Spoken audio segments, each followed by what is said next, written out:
রাধে রাধে, হরে কৃষ্ণ। নমস্কার সবাইকে। আমরা গিয়েছিলাম গান্ধীঘাট, যেখানে অনুষ্ঠিত হয় প্রতি বছরের ন্যায় রামসীতা মন্দিরের পুজো হয় ও হয় গঙ্গা আরতি, যা আসছে সুদূর সেই বেনারস থেকে। তো দাদা আর বৌদিকে সঙ্গে করে নিয়ে গিয়েছিলাম আমাদের এই গান্ধীঘাট। ওরা এসেছে মথুরা থেকে, মথুরা বৃন্দাবন থেকে। আমাদের এখানে বড় বড় স্থাপত্য ও বড় বড় মন্দির আছে, কিন্তু বহু দূরে। কিন্তু দাদা বৌদিদের মানে যেখানে মথুরাতে যেহেতু বাড়ি, তো ওখানে সামনাসামনি অনেক বড় বড় স্থাপত্য, অনেক বড় বড় মন্দির আছে। তো ওরা ওগুলো দেখি অভ্যস্ত, তাই সামনাসামনি তো আর কোথাও নেই, অনেক দূরে আছে, তাই আমি কোথাও নিয়ে যেতে পারলাম না। এই সামনেটাই আমি নিয়ে আসলাম ঘোরাবার জন্যে। আর যতটুকু হোক, আর যতটা ওদের ভালো লাগাতে পারি, এই জন্যেই এই গান্ধীঘাট রামনবমীর উপলক্ষে নিয়ে এসেছিলাম। ওদেরও খুব ভালো লেগেছে, আর আমার তো খুবই ভালো লেগেছে যে আমি আসতে পেরেছি এবছর। প্রতি বছর আমি সোশ্যাল মিডিয়াতে আমি দেখি কোনো, আর মেদিনীপুরের যে আপডেটগুলো আসে, ওই আপডেটেই আমি দেখে নিই।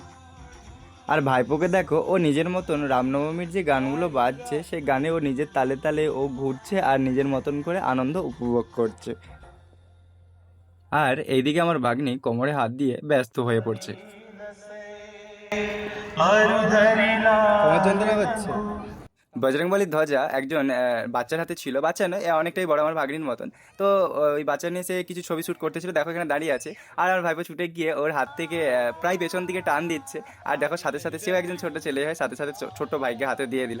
আর অনেকটা সময় ধরে রেখেছিল হাতে। দেখো, তোমরা তো দেখতেই পেলে গঙ্গা আরতির জোর প্রস্তুতি পর্ব চলছিল।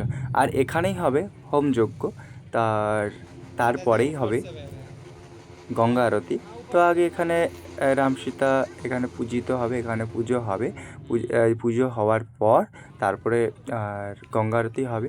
ঠিক আমরা গঙ্গা আরতিটা দেখতে পাইনি, বা সেই সময় শুরু হয়েছে, আমরা বাড়ি ফিরে যাই, কারণ অনেকটাই রাত হয়ে গিয়েছিল আর টোটো অটো কিছুই চলছিল না। আর এসেছিলাম, আর এখানটা বসে আমরা একটু বিশ্রাম নিচ্ছিলাম। আর দাদার খুব মাথা যন্ত্রণা করছে। सामने ही है, मैं डॉक्टर दिखा के जाऊंगा घर।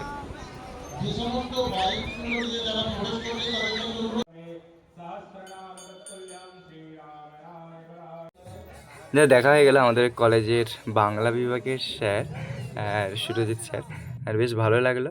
আর এখানে দেখো ভাইপো ভাইজিরা হচ্ছে লাফালাফি করতেছিল এখানটায়। আর তার সঙ্গে এই যে পাশে বাচ্চাগুলো আছে, ওরাও খেলছে। আর আমার ভাগ্নিও এখানে খেলতেছিল। আর ভাইপোর প্যান্টটা মানে ও পেচ্ছাপ করে দিয়েছিল। তারপরে এইভাবেই পুরোটাই মানে ঘোরাঘুরি করেছে। আর অনেকটা অনেকটা আনন্দ করেছে। আর এখানেই দেখো তোমার যে হোম, যে যজ্ঞের যে প্রস্তুতি পর্ব, যে গঙ্গা আরতির আগে যে প্রস্তুতি পর্বটা হবে, তো সেটা তোমরা মন দিয়ে দেখো।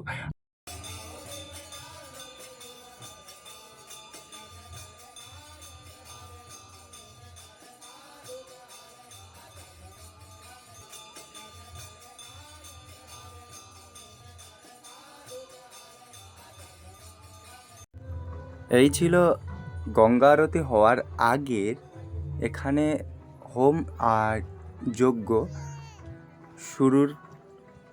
আর সন্ধ্যা আরতি রামসীতার মন্দিরে, তারপরে গঙ্গা আরতি শুরু হতো। আর ভাইপোকে কোলে নিয়ে আমরা পৌঁছে গেলাম ঘুগনির দোকানে। এখানে আর আমার ভাগ্নি আর বৌদি করে ঘুগনি খেলো, ফুচকা খেলো।